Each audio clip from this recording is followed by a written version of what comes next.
You want this sofa? Okay? Mag-survey ka muna. Say no, ate. Ano? Bilang mo akong champurado, nasa baso para makain ko na, ha? Finally! Mag-vlog tayo, anak. Good morning, guys. So, today is Friday. Wala pa akong tulog. Si Haya ay ginising ko lang. Actually, hindi ko siya ginising. Sabi ko lang sa kwarto, let's go!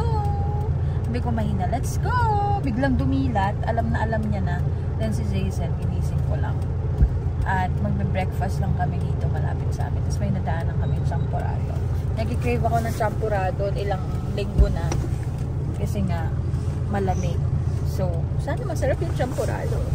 Hindi kasi na-trauma kami ni Jason. Mamaya, kwento ko sa inyo, ba't kami na-trauma?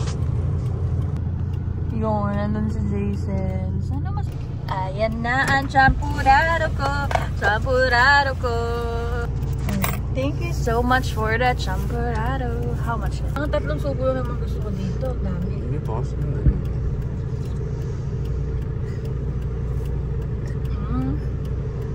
Legit.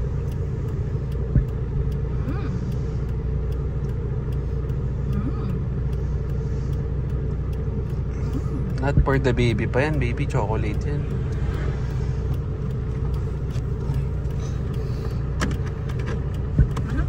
Guys, nandito na kami sa McDo. Naka-order na ako ng kakainin namin. Sayang, di ako aware na kailangan pala kasama yung baso. Meron kasi ngayon promo yung McDo na merong glass ng baso. So, i-add mo yun sa meal. Naka-order na ako. Akala ko pwede siyang solo. Sayang. I-collect natin yung 4 na baso sa open. Ano si Aya?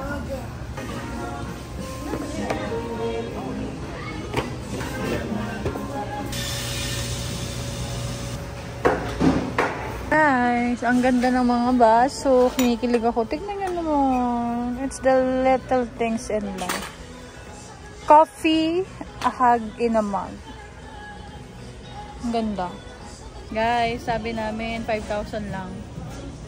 Mag-8,000 na. Nakakatakot. Hi, kanak.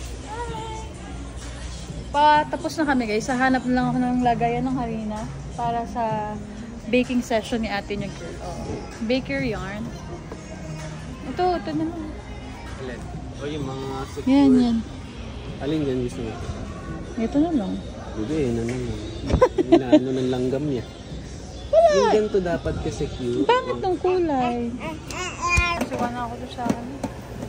Ganun ba? Ayan, pwede. Para hindi naman sa kwarto natin. Wala lang siyang Ito siya po, no? Pag nakaayos. Wala lang po siyang no? Ito, yung unan yan. Sa itim. Ay, guys! Kaso, ang plain yung itsura. Parang feeling ko mas okay yun. Alin? Pag-survey ka muna. Sa inyo, ate, ano mas maganda? Ano po bang kulay ng Bahay, puti.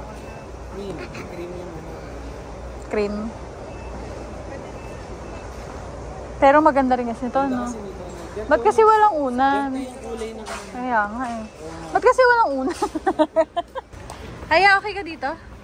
Ha? Babay na natin. Okay. Babay na natin.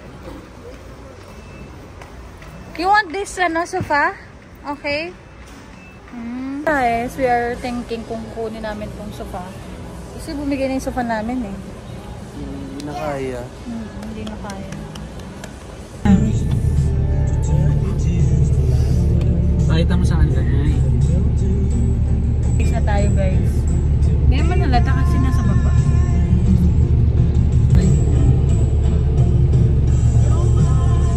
So, galing kaming dentist doon sa tita ko. If dito lang kayo sa Binyan, San Pedro, Carmona, Cabuyao, Santa Rosa, you can visit yung B-Square Dental Clinic. Meron din silang branch sa Bulihan. Ay, happy music. Meron silang branch sa Bulihan, guys. So, galing kaming dentist. And hindi talaga ako nakaplan for braces. Pero, Yun siguro yung perks kapag ang tita mo ay dentist. Siya ang magde-decide sa'yo. Thank you naman, Tita Denib. And wag kayo mabother sa skin ko kasi nag-exfoliate siya dahil nga dun sa tinitake kong skincare. Kita niyo to? Ayan. Ito na yung parang new skin natin. Ito yung old. Sobrang dry.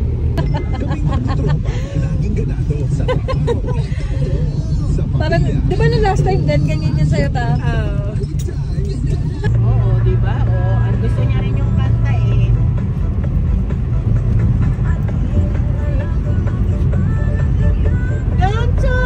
Guys, nandito na kami sa Salanal. Kita-kita naman pagbabalik. Ayan, kasama ko sila tita. Si Jason. Nagdiretso na si Pinong eh. Kayo pala tuwining ng nanay mo eh. Hi guys, nandito na kami sa Paseo Store Mall. Yan, at ito si Haya. Nag-e-enjoy siya sa kanyang waffle na may whipped cream. And ito yung akin, Java chips sa pecan bar. Parang hindi pa rin mainit. Dapat super hot. So, medyo masakit na po ang ulo ko. Sakit ang ipin ko. Oh, kiss! Sa pasiman.